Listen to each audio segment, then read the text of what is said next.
तो कैसे हो भाइयों और लड़कियों। आज हम बात करेंगे आजकल के शायरों के बारे में।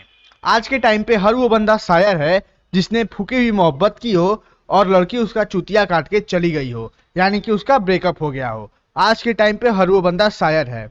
जैसे कि एक मेरे फ्रेंड का फिलहाल में अभी अभी नया नया ब्रेकअप हुआ था, तो मैं उसे मिला, काफ़ी दिनों बाद हम मिले। तो मैंने उससे पूछा, और भाई क्या हाल चाल?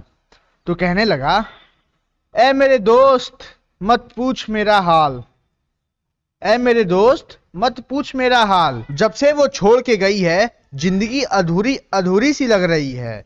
जब से वो छोड़ के गई है जिंदगी अधूरी अधूरी सी लग रही है, और उसकी याद में इतना हिलाया है कि बड़ी कमजोरी कमजोरी सी लग रही है।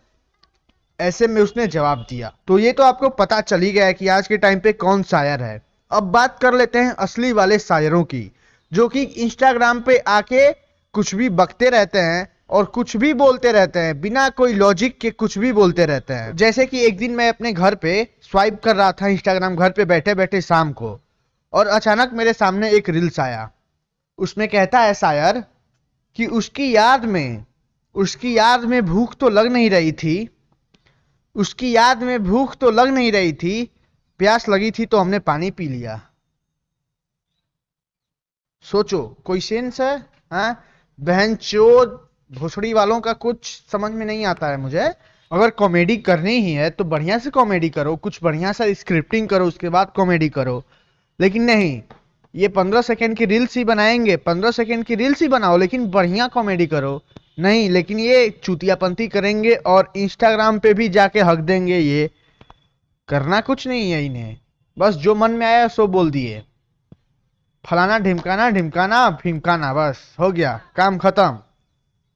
अबे बहन चोद, कुछ सेंस हो वैसा वीडियो बनाया करो, नहीं तो अपनी माँ चुदाया करो। सिंपल सी बात है, सेंस वाला वीडियो बनाओ या फिर अपनी माँ चुदाओ। लेकिन लोग भी माधरचोद ही होते हैं, पब्लिक भी माधरचोद ही होती है। कहना नहीं चाहिए, पब्लिक भी माधरचोद ही होती है। ये उन्हीं को देखेगी, ये उन्हीं को देखेगी जो चुतियापंती करते रहते हैं, वो स्टार हो जाते हैं। और जो बढ़िया वीडियो बनाता है उसकी माँ चुद जाती है सोशल मीडिया पे। वो सोशल मीडिया पे कभी फेमस हो ही नहीं पाएगा, तुम कुछ नहीं कर पाओगे। अगर तुम में चुतियापंती करने की क्षमता है, तुम्हें चुतियापंती करना आता है, तो तुम फेमस हो जाओगे। लेकिन चलो, ये तो बात की बात है। और बात कर लेते हैं कुछ अच्छे शायरों की, जो वाकई में अच्छे होते हैं। लेकिन उनमें दिक्कत बस एक ही होती है कि वो कहते क्या है यही समझ में नहीं आता है। इतने कठिन कठिन शब्द डाल देंगे शायरी में कि नॉर्मल इंसान उसे समझ तो पाएगा ही नहीं। नॉर्मल आदमी उसे समझ तो पाएगा नहीं, लेकिन उसका लुत्फ जरूर उठा लेगा। तो इसलिए मैंने कहा कि ये वाकई में अच्छे होते हैं, जिन्हें समझ में आता है। मतलब कि समझ में भले ना है, लेकिन ये एक दिशा दिखाता है कि हाँ, बढ़िया शायरी है, ये कुछ बढ़िया ही बता रहा है। भले समझ में ना आए नॉर्मल आदमी को, ये बात की बात है, लेकिन एक बात पता चलता है कि हाँ, ये बढ़िया शायरी है, तो लोग उसका लुत्फ उठा लेते हैं और मतलब कि इंटरटेन हो जाते हैं, जो भी होना रहता है हो जाते हैं। लेकिन कुछ चूतियों की वजह से असली शायर, मतलब कि अच्छे, जो वाकई में अच्छे शायर हैं, उनकी भी माँ चुद गई है इंस्टाग्राम पे आके।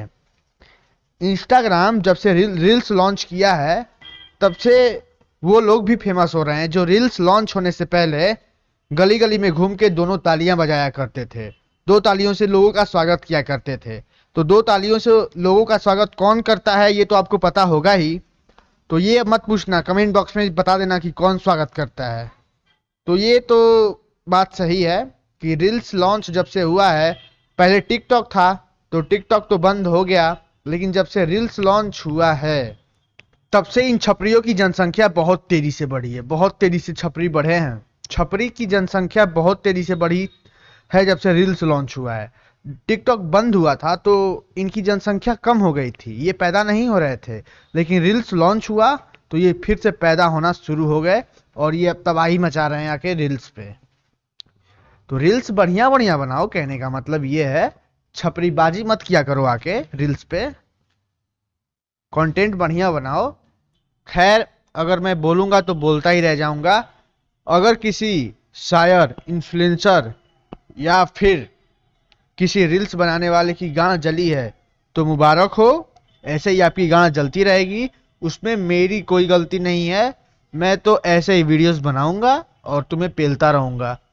तो सावधान रहो बेटा, बाप से पंगा मत लो, बाप से पंगा लेना भारी पड़ सकता है, इसलिए सावधान रहना, नहीं तो पेले जाओगे, हमेशा की तरह पेले जाओगे।